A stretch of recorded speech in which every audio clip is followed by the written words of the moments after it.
My daughter vanished with my $12 million, leaving me an empty file folder and a stripped apartment.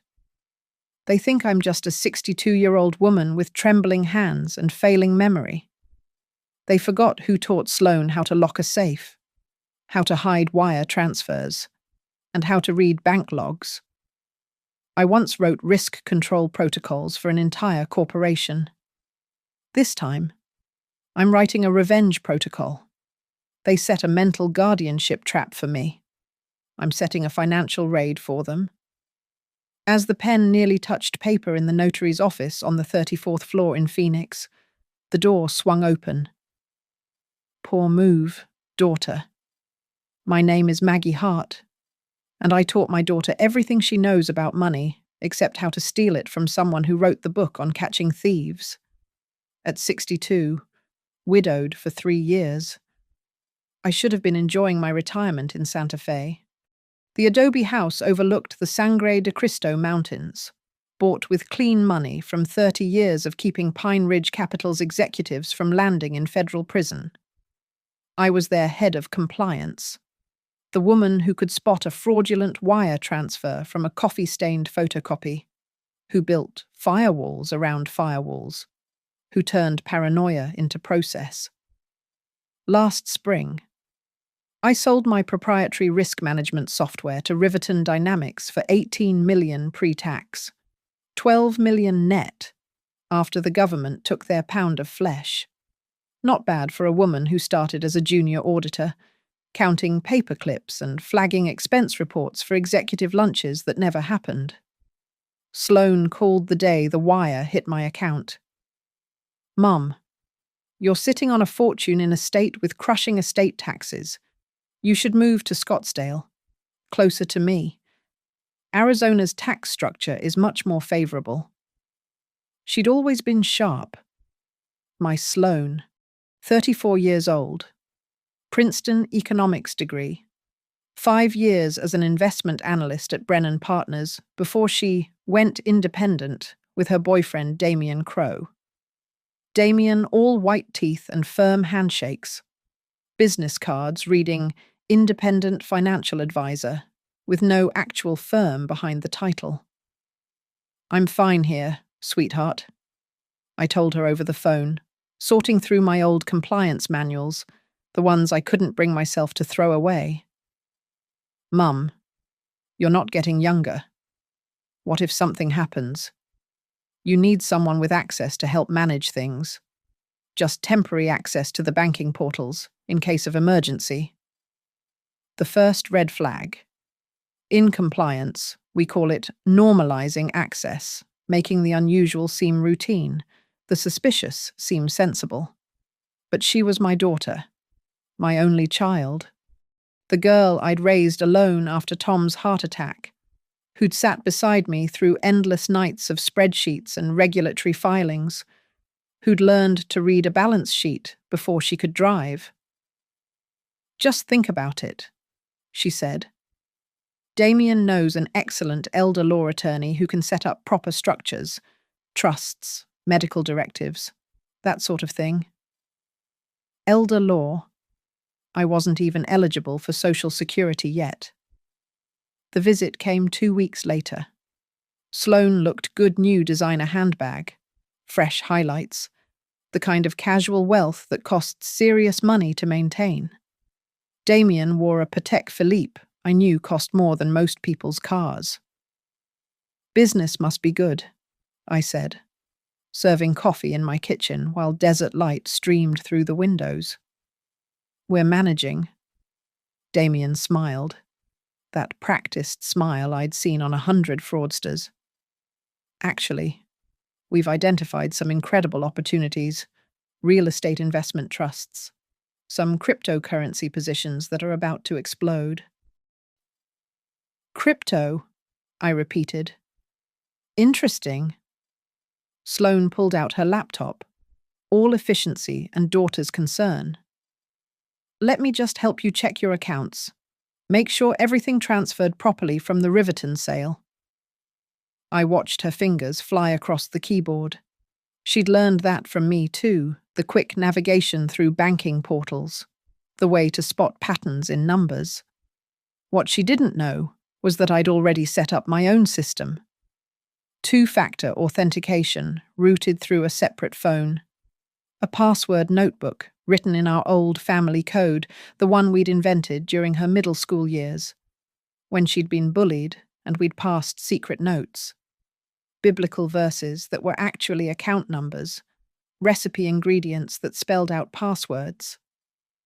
"Mom, your security is outdated," she said. "We should modernize everything. Damien can set up a proper digital vault."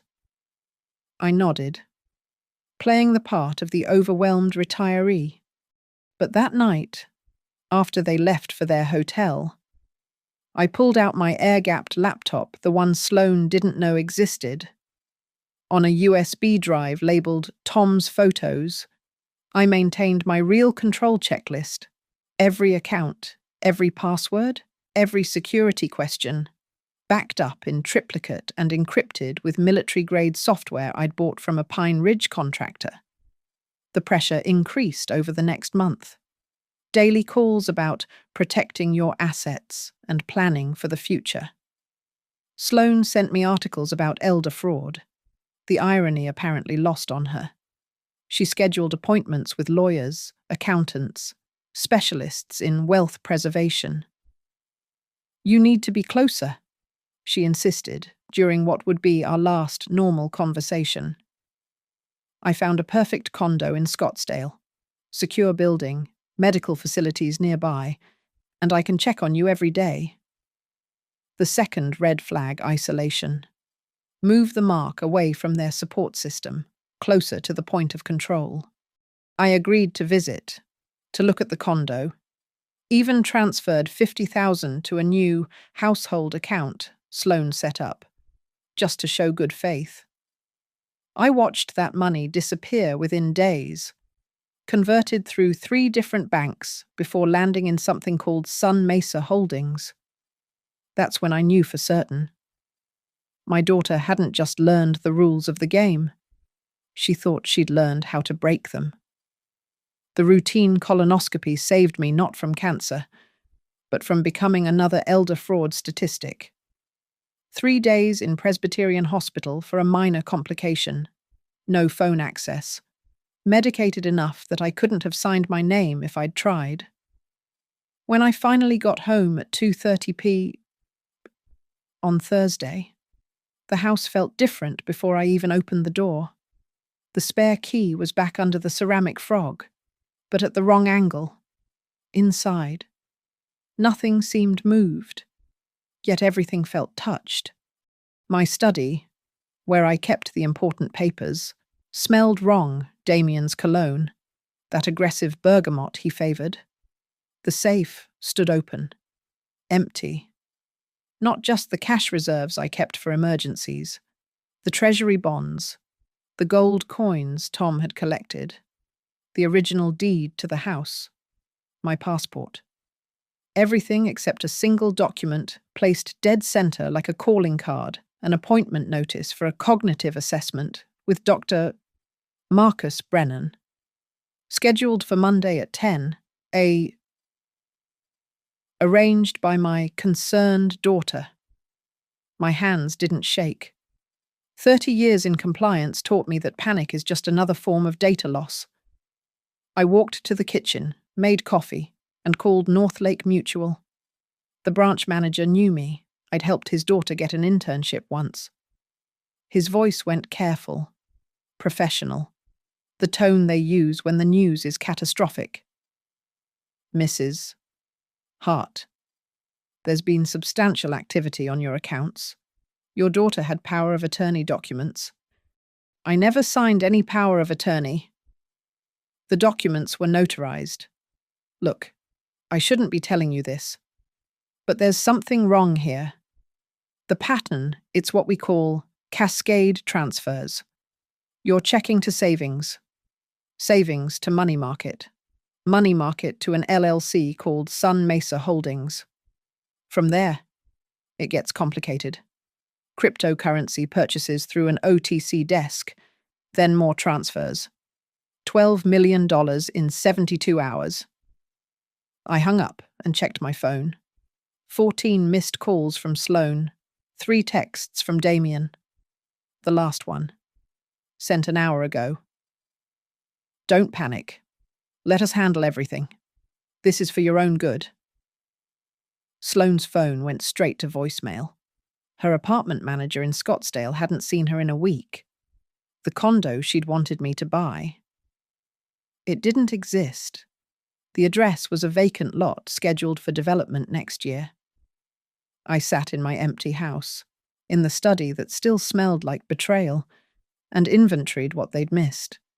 The USB drives hidden in the tampon box. Even progressive men like Damien wouldn't look there. The backup laptop in the attic crawl space. The notebook with our family code, tucked inside my college copy of Crime and Punishment. Dostoevsky probably appreciating the irony. They'd taken the obvious money, but they'd forgotten about the Riverton stock options that wouldn't vest for 6 months. The life insurance policies with cash value. The consulting contracts still trickling in quarterly payments. Maybe $3 million total, if I liquidated everything. More importantly, they'd forgotten what I did for a living. I didn't just catch fraud. I understood it, mapped it, tracked it, like a bloodhound following a scent.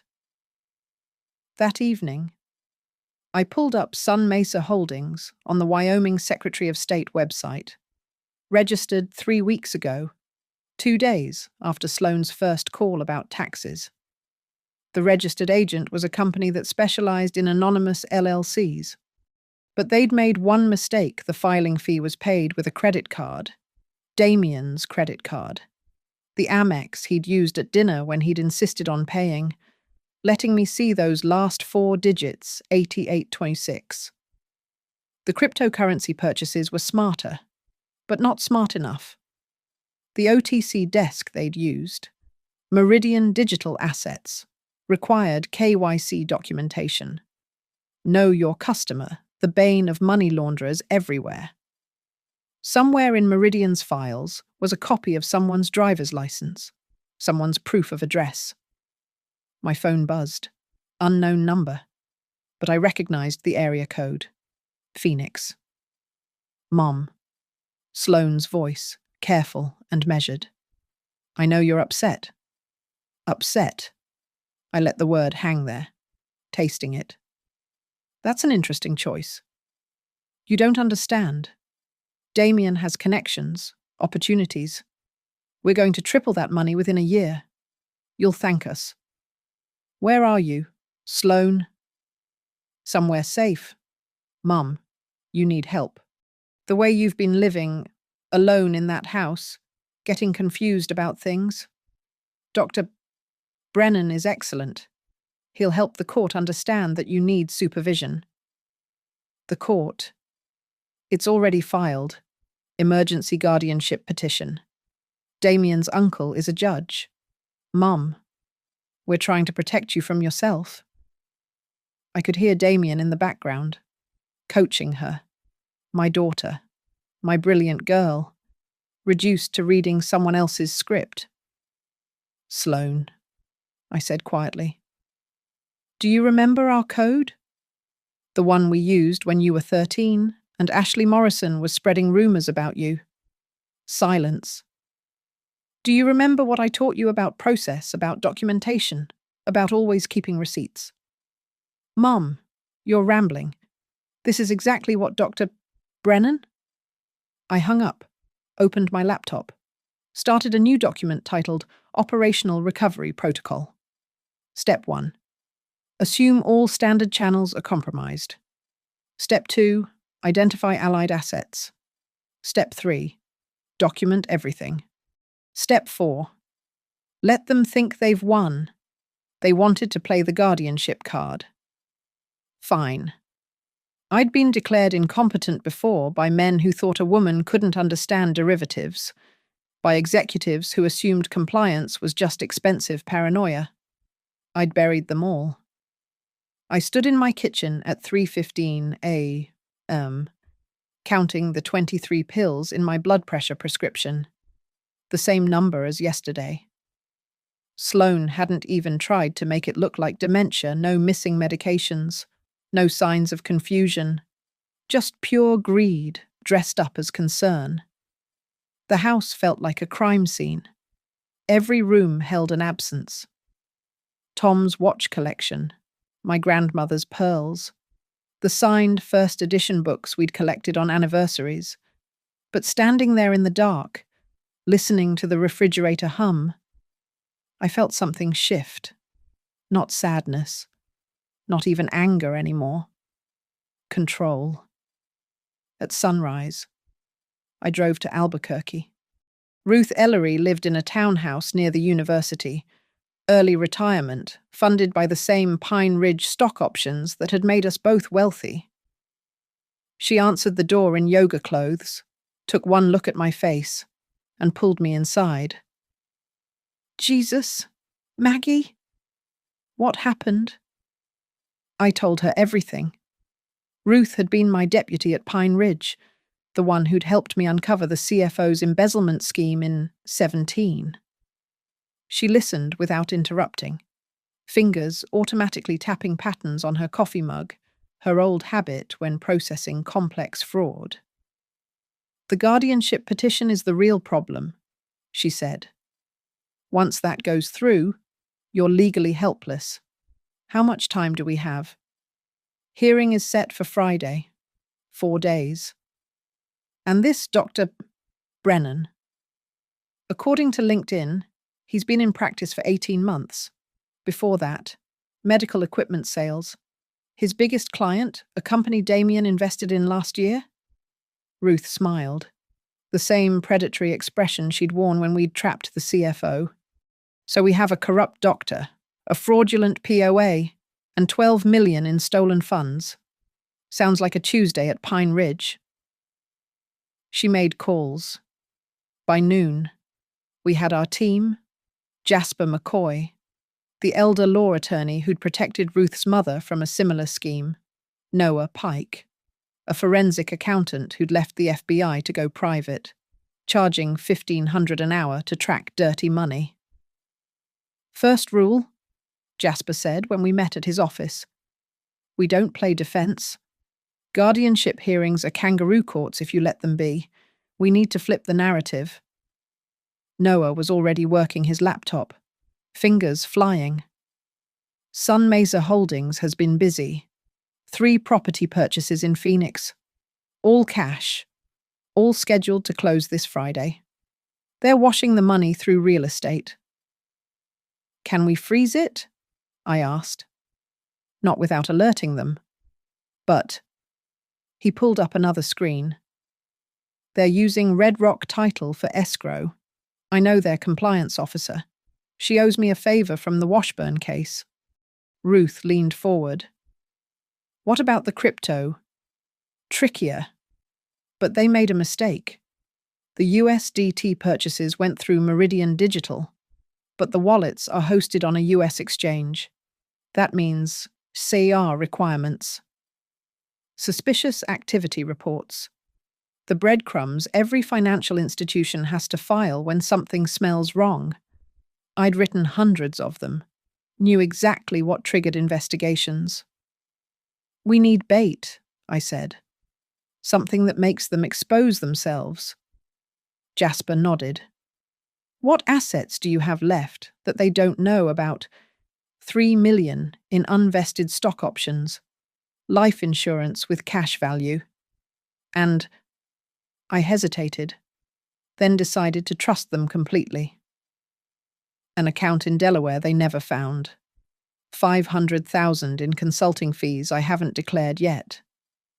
Perfect. Noah's smile was sharp. We're going to create Sun Mesa Family Office. Make it look like you're trying to hide assets from the guardianship. When they come for it, we'll have every transaction documented. Ruth pulled out her phone. I still have contacts at North Lake Mutual. That branch manager who talked to you. He's already uncomfortable. 1 word from me about potential SAR violations, and he'll cooperate fully. What about my daughter? The words hurt to say. Silence. Finally, Jasper spoke. Maggie, I need you to understand something. Once we start this, there's no going back. Your daughter will likely face federal charges, wire fraud, elder abuse, conspiracy. We're talking about potential prison time. I thought about Sloane at 13, crying in my arms over teenage cruelties. Sloane at 22, graduating summa cum laude. Sloane last month, her fingers on my keyboard, stealing everything while calling me Mom.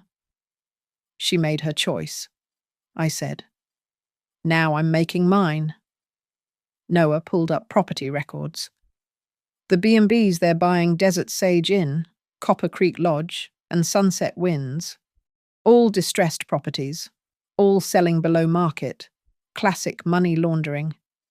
But here's the interesting part. The seller on all three is the same LLC, owned by, let me guess? Ruth interrupted. Someone connected to Damien. His uncle, the judge. The room went quiet. This wasn't just theft. It was a conspiracy that went all the way up to the bench. We need federal involvement, Jasper said. State court won't touch this. I stood up, walked to the window. Outside, Albuquerque sprawled under the high desert sun. Somewhere out there, my daughter was probably celebrating, thinking she'd won, thinking her confused, elderly mother would shuffle into a courtroom on Friday and be declared incompetent. No, I said. Not yet. First, we let them commit. Let them close the real estate deals. Let them think the guardianship is a done deal. Then, when they're signing the final papers, when there's no denying their involvement, that's when we strike. Ruth laughed, dark and appreciative. The Maggie Hart special, just like the CFO. He's doing 5 to 7 in federal prison, I reminded them. And he only stole $8 million. Noah was already typing. I'll need access to your devices, all of them. We're going to create a digital trail so clean the FBI could eat off it. One more thing, I said. The cognitive assessment on Monday. I'm going to fail it. They all stared at me. Think about it. If I pass, they'll claim I coached myself. But if I fail, if I seem confused, vulnerable, desperate, they'll get overconfident, sloppy. Jasper shook his head, admiringly. Remind me never to piss you off. Maggie. I smiled, feeling the familiar rhythm of a trap being set. Too late for Sloane to remember that. Noah Pike worked like a machine possessed, his 3 monitors glowing in the dim light of his home office. I sat beside him at 4:20 watching money move through screens like blood through veins. Sun Mesa Holdings, LLLP, he muttered, tracing lines on a legal pad. Limited liability, limited partnership registered in Wyoming. But look here. He pulled up another screen. The general partner isn't a person. It's Cedar Trace Capital, LLC, registered in Delaware. Shell game, I said. Classic one. But they got creative. His finger tracked across corporate filings. Cedar Trace's managing member, Desert Star Foundation, a 501c3 nonprofit, supposed to support arts education in underserved communities. Let me guess, 0 actual charitable work. $2,000 to a Phoenix high school band, just enough to maintain status. But here's where it gets beautiful. Noah pulled up bank records that Ruth's contact had quietly provided. Desert Star received 3 anonymous donations last week, totaling $11.8 million. Want to guess where from? My money? By way of 17 different cryptocurrency wallets, tumbled through 3 exchanges, converted back to fiat through an OTC desk in Malta, then wired as charitable contributions. He leaned back, almost admiring. Your daughter learned well. Not well enough. She forgot about FinCEN reporting requirements for donations over 10,000. Noah grinned. Already flagged. The Treasury Department just doesn't know it yet. Ruth arrived with coffee and documents. Red Rock Title's compliance officer sang like a canary. The property purchases are set to close Friday at 4 p. Mem. But get this, Damien submitted the earnest money from a Wells Fargo account in your name. I don't have a Wells Fargo account. You do now. Opened 6 days ago with a notarized signature. I studied the paperwork. The notary seal was authentic, the ID number valid, but the signature close. Very close. But the capital M in Maggie had a flourish I never used. The notary, I asked. Patricia Hendricks, works out of a UPS store in Tempe. And? Ruth pulled up a photo on her phone. She's on Damien's Instagram from last year, birthday dinner at the Phoenician. The web kept revealing itself. Each strand led to another, a pattern of greed and stupidity masquerading as sophistication. Jasper called while we were mapping the money trail. Just got off with my contact at IRS Criminal Investigation. They're very interested, but they need more. Can you prove the signatures were forged? Better, I said. I can prove I was in surgery when one was supposedly signed. That'll work. Also, I've been digging into Judge Bernard Crowe, Damien's uncle. He's set to retire next month. Guess who's buying his house? Desert Star Foundation. Through a land trust. But yes, $5 million for a property assessed at 2.3. Noah whistled low. That's not money laundering. That's a bribe. One that crosses state lines, Jasper added, making it federal. I stood up, stretched, looked out at the Albuquerque sunrise. Somewhere. Sloane was probably sleeping peacefully, dreaming of her inherited fortune. She'd always been a sound sleeper, even as a baby. Tom used to joke that she could sleep through anything: thunderstorms, fireworks, moral bankruptcy. The medical evaluation is tomorrow, I said. What's our play? Ruth pulled out a tablet. Dr. Marcus Brennan did his residency at a pill mill in Florida.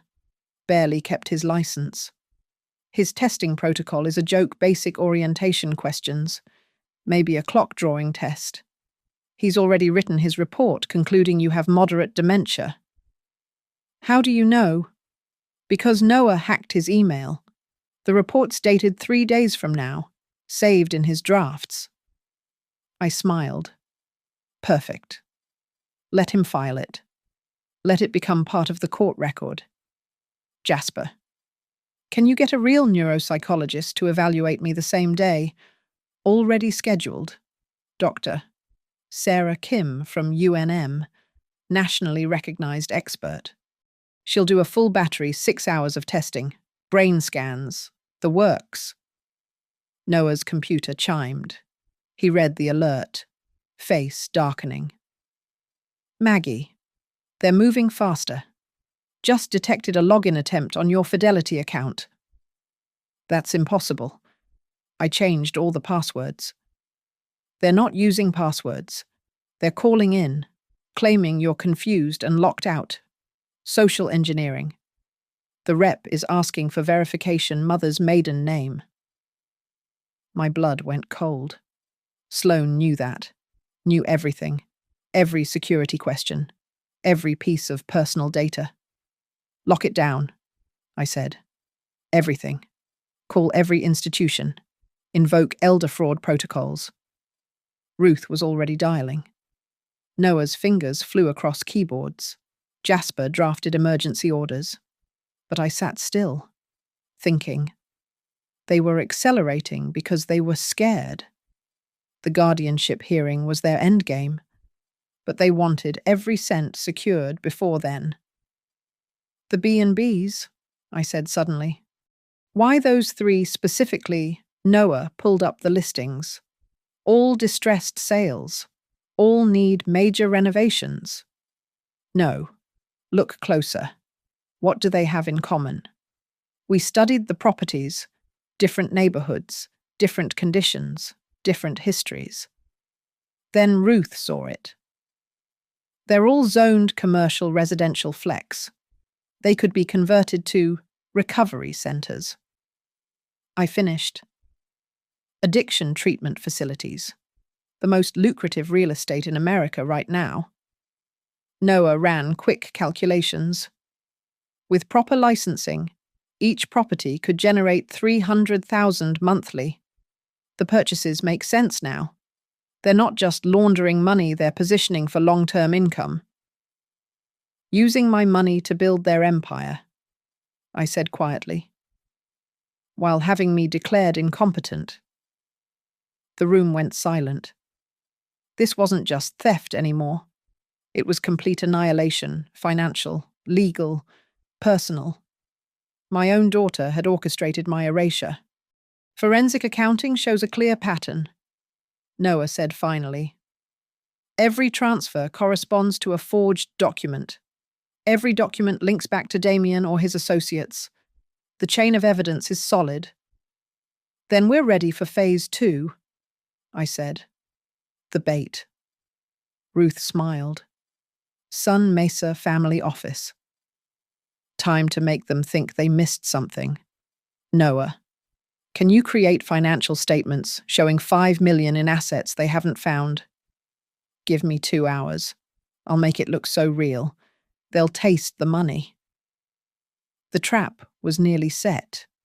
In 4 days, Sloane and Damien would walk into that conference room thinking they'd won everything. They had no idea what was waiting for them on the 34th floor. Monday morning arrived with desert heat and manufactured confusion. I sat in Dr. Marcus Brennan's office at 9:45 a.m., playing the role of my life. Scattered. Uncertain. Fingers trembling just enough to seem genuine. Mrs. Hart. Can you tell me what year it is? 2000. I paused. Let my eyes wander. 24. Wait. 25. Sorry, I've been confused lately. He made notes, barely hiding his satisfaction. The office smelled like new leather and old ambition. Diplomas on the wall, all from third-tier schools. A photo of him with Damien at some charity golf tournament, poorly hidden behind a plant. And who's the current president? I gave the right answer, then immediately second-guessed myself, adding unnecessary details that made me sound rambling. Classic dementia presentation, I'd researched it thoroughly. I'm going to show you 3 words. Try to remember them. Apple. Penny. Table. I'd remember them perfectly. Then fumble the recall later, mixing in other words. Textbook cognitive decline. The testing continued for 90 minutes. Draw a clock, I made the numbers crowd together. Count backward from 100 by 7s, I lost track at 79. Name as many animals as possible. I repeated cat twice. Forgot obvious ones like dog. Mrs. Hart. Your daughter is very concerned about you. Sloane is such a good girl, I said, letting tears well up. She calls every day. Or was it yesterday? I can't remember when she called. Dr. Brennan leaned forward, all false sympathy. She wants to make sure you're protected. These cognitive issues can make you vulnerable to scams, bad decisions. I suppose, I whispered. Sometimes I forget where I put things, important things. His eyes lit up. Like what? Financial papers, passwords. I wrote them down somewhere, but I trailed off, looking lost, 3 hours later. I sat with Dr. Sarah Kim at UNM Medical Center, sharp as a surgical blade. "Remarkable," she said, reviewing my brain scans. "For a 62-year-old, your cognitive function is exceptional. The mathematical processing, spatial reasoning, executive function, all 95th percentile or higher." The other doctor seemed to think differently. She frowned at Brennan's preliminary report, which Jasper had obtained through discovery. "This is either gross incompetence or deliberate falsification. These test results don't match any recognized diagnostic criteria." "Would you be willing to testify to that, Mrs. Hart?" "I'd be ethically obligated to." Meanwhile, Noah had been busy. The fictional Sun Mesa family office was live, complete with a website, incorporation documents, and fabricated bank statements showing $5 million in assets. The genius was in the details. The money supposedly came from Tom's life insurance policies I'd forgotten about, sitting in accounts Sloane had never accessed. Ruth made sure the information leaked. A casual mention to her contact at Northlake Mutual, knowing he socialized with Red Rock Title's escrow officer. The Whisper network of financial services did the rest. Tuesday afternoon. My phone rang. Sloane. "Mom, we need to talk about Sun Mesa family office." "What?" I made my voice quaver. "I don't understand." "The family office you set up. The hidden accounts." "Hidden, no. Did I? Maybe Jasper mentioned something? He's been helping me. Or was it someone else? I've been so confused since the doctor visit." I could hear her typing, probably messaging Damien. "Mum, you need to transfer those assets properly, for your protection." "Of course, dear. Whatever you think is best. Can you come help me? I miss you." After the hearing, "Mum, just a few more days." Wednesday brought escalation. Damien himself called, dropping the pretense of concern. "Maggie, let's be straight with each other. You're trying to hide assets from the guardianship. That's illegal." "Is this about the money I don't remember?" "Cut the act. We know about the $5 million. Transfer it now, or things get complicated." "I need to talk to Sloane." "You'll do what I tell you. Friday at 4 p.m. You'll sign everything. The properties, the guardianship, all of it. Or Dr. Brennan's report includes details about your violent episodes, the ones where you threatened Sloane. The police reports will file retroactively." There it was. The true face behind the mask. "I understand," I said softly. What he didn't understand was that every call was being recorded. Jasper had gotten a warrant based on the forged documents. The FBI was now officially involved. Thursday was quiet. Too quiet. Ruth checked in every hour. Noah monitored the financial networks, watching for movement. The properties were set to close in 24 hours. The guardianship hearing immediately after. That evening, a courier arrived with documents from Red Rock Title. Final closing statements for the 3 B&Bs. Signature pages with my name already signed, just needing notarization. I studied the forgeries. Good, but not perfect. The pressure on the pen was wrong. Sloane had always pressed too hard when she wrote, even when forging. "They're getting sloppy," Jasper said when I sent him photos. "Desperate people make mistakes." "They're not desperate," I corrected. "They're arrogant. There's a difference." He sent back the federal arrest warrants, signed and ready. After they sign tomorrow, the moment the pen lifts from paper. I spent that night in my empty house, in the study that still smelled faintly of Damien's cologne. on my laptop. I watched the cryptocurrency wallets Noah was monitoring. No movement. They were waiting for the final score, the 5 million from the fictional family office. At 3:12,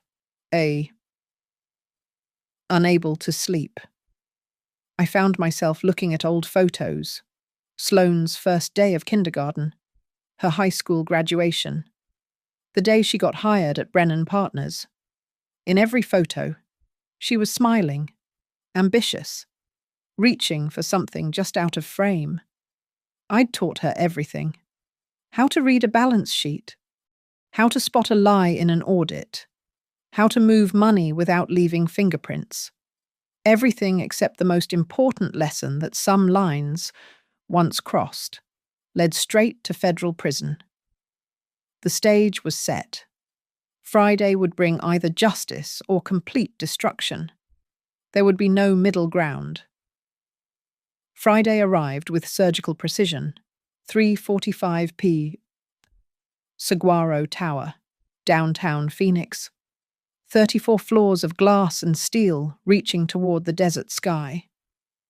I stood in the lobby, studying my reflection in the polished marble. Conservative navy suit, the one I wore to testify before the SEC. Pearl earrings Tom gave me for our 20th anniversary. Every detail calculated to project competent authority. Mrs. Hart. A security guard approached. "They're expecting you in conference room C." The elevator rose smoothly, my stomach steady. 30 years of high-stakes compliance meetings had taught me to save the adrenaline for when it mattered. Noah's voice crackled in my earpiece, invisible beneath my hair. "All units in position. Financial Crimes Division is on 33. IRS CI on 35. Dr. Kim and the independent notary are in the adjacent conference room." "The real notary," I murmured, pretending to check my phone. "Patricia Lazama, state certified for 30 years. Unimpeachable reputation." The elevator opened. Red Rock Title Company occupied the entire floor. All glass walls and modern furniture.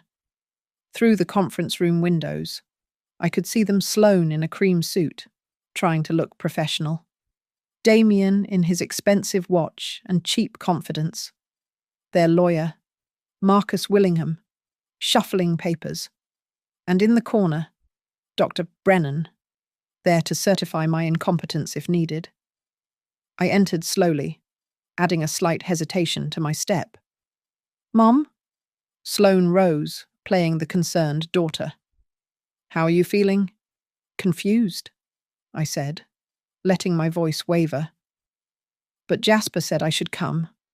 Jasper McCoy entered behind me, briefcase in hand, every inch the elder law attorney.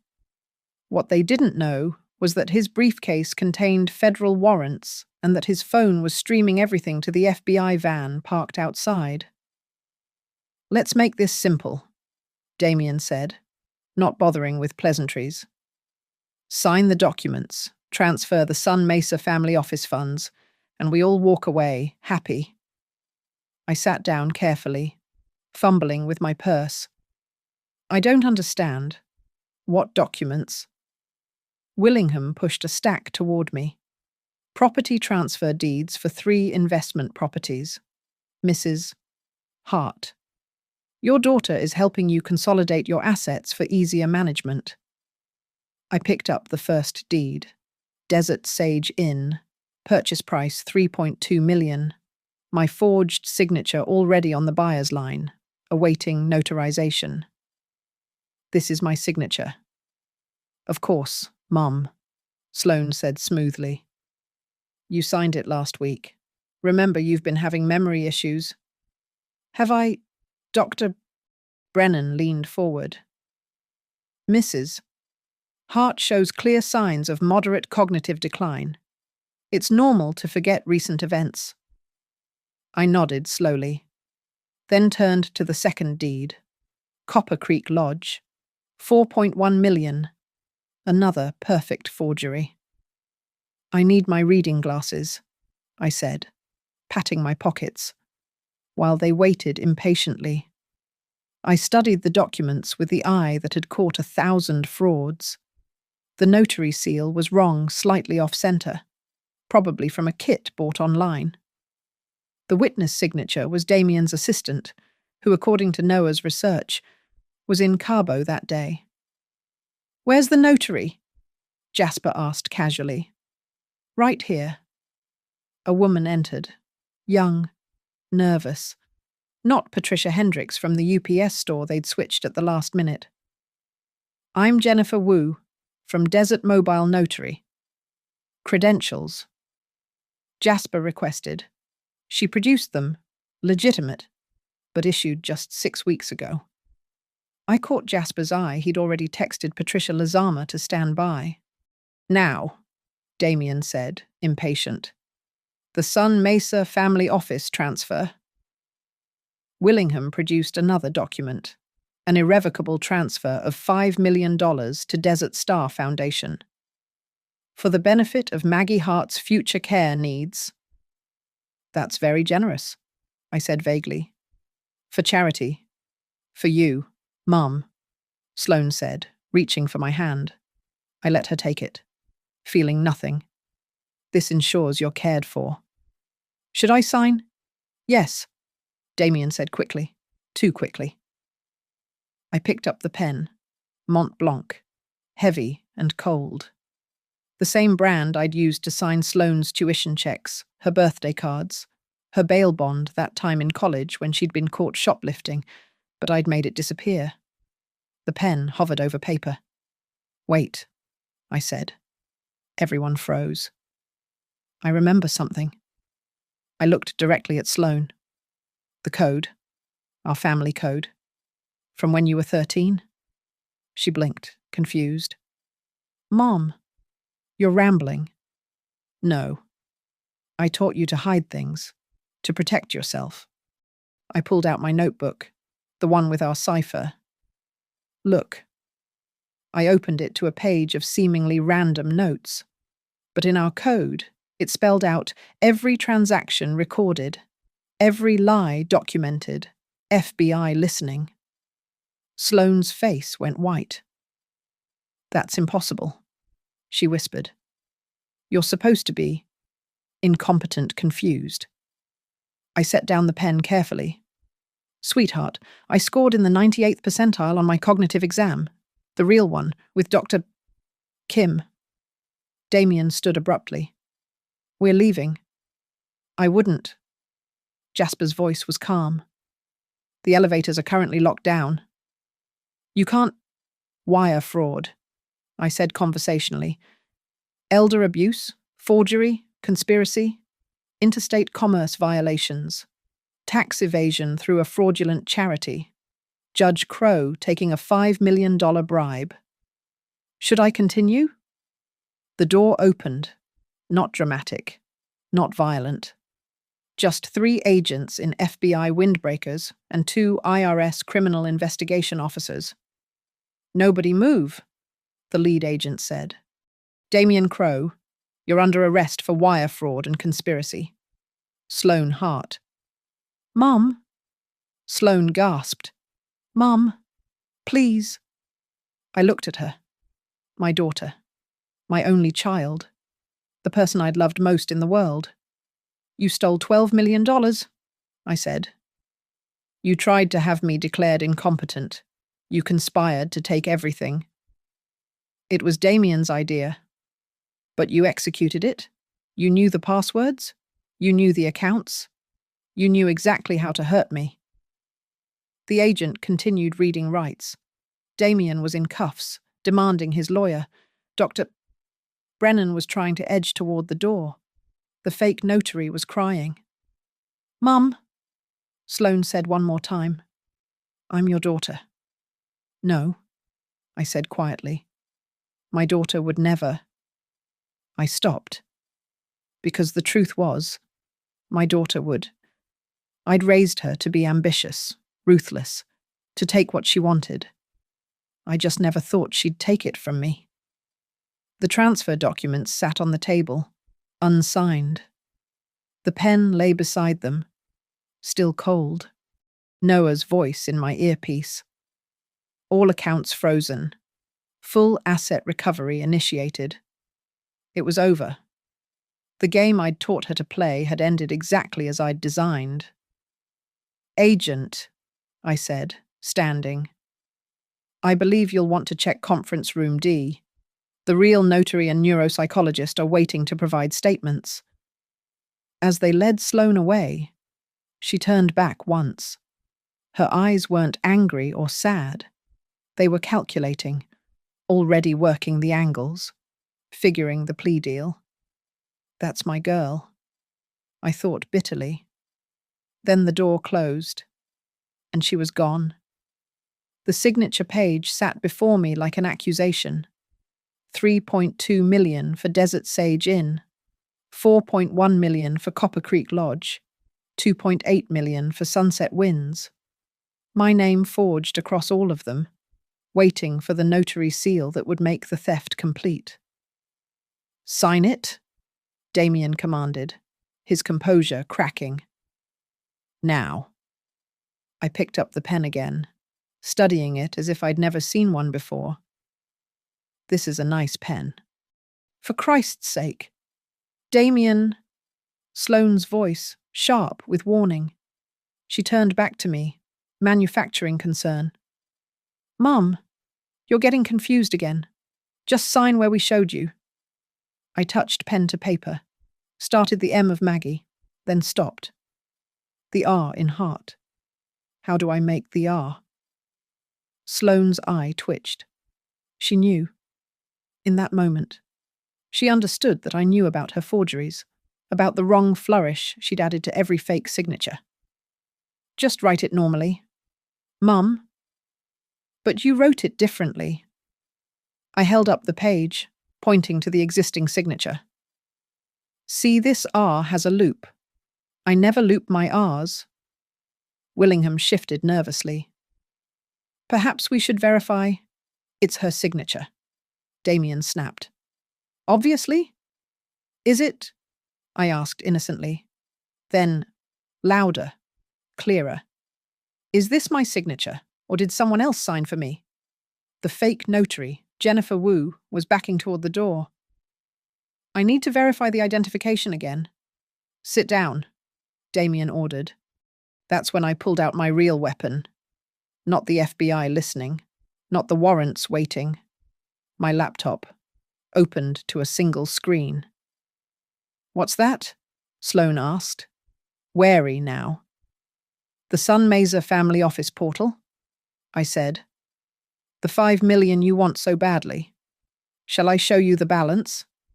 I turned the screen. The account showed 0. "What did you do?" Damien lunged forward. "At 2:47 p. I said calmly. "While you were all waiting for me to arrive, I transferred the entire amount to the IRS. Voluntary payment for the tax fraud investigation that's about to destroy Desert Star Foundation. You can't... Actually, I can... You see, Sun Mesa family office was never real. It was bait. And you bit so hard, you swallowed the hook." Sloane stood frozen, calculating rapidly. I could see her mind working, trying to find the exit. The guardianship petition. Dr. Brennan's evaluation. You can't testify if you're incompetent. True, I agreed. Which is why Dr. Kim is next door with a court-certified competency evaluation showing superior cognitive function. Along with Patricia Lazama, a legitimate notary who's prepared to testify that these signatures, "I tapped the deeds," are forgeries. Dr. Brennan was edging toward the door. "I had nothing to do with..." "Sit down, Doctor," Jasper said mildly. "The agents will want to discuss your medical license and your interesting financial relationship with Mr. Crow." I pulled out a USB drive, placed it on the table. Every email, every forged document, every cryptocurrency transaction, every communication between you all. Noah Pike is very thorough. You recorded us. Sloane's voice was strangled. Your own daughter. You stole from your own mother. That money was wasted on you sitting in accounts, doing nothing. We could have built something. Recovery centers. I interrupted. Using my money to create addiction treatment facilities you'd bill to insurance at massive markups? I've seen the business plan. Sloane. The one you thought you deleted from the cloud. Damien's phone buzzed frantically. He looked at it, face draining of color. The escrow accounts. They're frozen. All of them, I confirmed. As of 3:15 p. Every account associated with Desert Star, Cedar Trace, and Sun Mesa Holdings has been frozen by federal order. Mom. Sloane tried one more time, tears that might have been real. I'm your only family. No, I said quietly. Family doesn't steal. Family doesn't conspire to lock you away. Family doesn't forge documents to take everything you've worked for. The door opened. Special Agent Rodriguez entered first, followed by 4 other federal agents and 2 IRS investigators. Behind them, Ruth Ellery and Noah Pike as witnesses. Nobody move, Rodriguez commanded, though it was unnecessary. Everyone was frozen already. I stood slowly, walked to the window. 34 floors above Phoenix, the desert stretched toward mountains, beautiful and harsh, unforgiving of weakness. Damien Crowe, Rodriguez announced. You're under arrest for wire fraud, conspiracy to commit elder abuse, and money laundering. The handcuffs clicked. Damien didn't struggle, just stared at me with naked hatred. Sloane Hart, you're under arrest for the same charges, plus forgery and filing false documents. My daughter's wrists in handcuffs. The sound was both satisfying and devastating. Dr. Marcus Brennan, you're under arrest for conspiracy and medical fraud. Marcus Willingham, conspiracy and fraud as an officer of the court. Jennifer Wu, forgery and false notarization. One by one, they were cuffed, read their rights. The room that had been full of conspirators was now full of defendants. Sloane looked at me one last time as they led her past. How could you? I responded. She stopped, seemed about to say something else. Maybe an apology, maybe an explanation, maybe just more manipulation. But the agent pushed her forward, and the moment passed. Noah approached with a tablet. Full recovery confirmed. All 12 million located and frozen. The properties never transferred. Your assets are secure. What about the foundation? IRS is seizing everything. Judge Crowe is being arrested at his home as we speak. I nodded, suddenly exhausted. The adrenaline that had carried me through was fading, leaving only emptiness. Ruth put her hand on my shoulder. You did it, Maggie. You won. I'd protected my money, exposed the conspiracy, sent my only child to federal prison. If that was winning, why did it feel like loss? Jasper approached with final documents. We need to formalize the asset recovery. Sign here your real signature. I signed. My proper signature. No flourishes, no loops. The signature I'd used for 30 years of honest business. What now? I asked. Now we let the justice system work. Damien's looking at 20 years. Sloane. He hesitated. 5 to 7. Probably. Less with cooperation. My daughter. My brilliant daughter, in federal prison. Because I'd taught her everything except ethics. The conference room was empty now except for my team. evidence bags filled with fraudulent documents, the unsigned deeds that would have completed the theft. I picked up the Mont Blanc pen Damien had provided. Heavy, expensive, perfect for signing away someone's life. I set it down, turned to leave, then stopped. On the table, barely visible, was something Sloane had dropped. A photo from her wallet, the two of us at her Princeton graduation. Both smiling, both proud, both believing in a future that had just ended in handcuffs. I left it there. When con artists steal, I said quietly, they think they're playing a game, but I wrote the rules. The elevator descended smoothly, 34 floors back to earth, back to an empty house and a fortune that had cost me my daughter. Outside, Phoenix blazed under the desert sun. Police cars and FBI vehicles filled the parking lot. Through tinted windows, I saw Sloane in the back of one, staring straight ahead. The game was over. I'd won. The victory tasted like ashes. The handcuffs were still clicking as Jasper pulled out the final documents. Not warrants or evidence, now these were different. Legal instruments I'd prepared for this exact moment. The Juniper Trust, he announced to the room, though most of the conspirators were gone. Only Sloane remained in the doorway, the federal agent pausing at my nod. "What's that?" she asked, her voice hollow. "Your inheritance," I said simply. "Or what's left of it." Jasper spread the papers across the conference table. Irrevocable trust established 3 days ago. Beneficiary the Arizona Center for Financial Crime Victims. Every penny of recovered assets will go to helping elderly victims of fraud.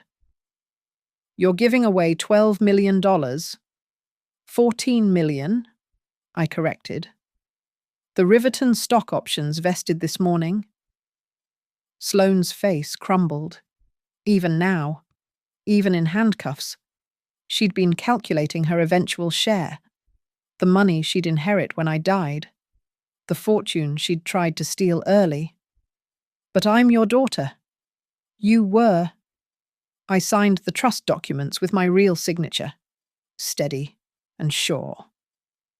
The daughter I raised died the moment she decided to rob me. Rodriguez cleared his throat. "Ma'am, we need to—" "One moment, agent." I walked to Sloane, close enough to smell her expensive perfume, close enough to see Tom's eyes in her face. "Do you know what the worst part is? It's not the money. It's not even the betrayal. It's that you were already in my will for everything. All you had to do was wait. Mom, don't." I stepped back. "Your father would be devastated." They led her away then, her designer heels clicking on marble, echoing in the hollow space where my heart used to hold love for her. Ruth handed me another document. The power of attorney revocation. Every access, every authority, permanently terminated. I signed without reading.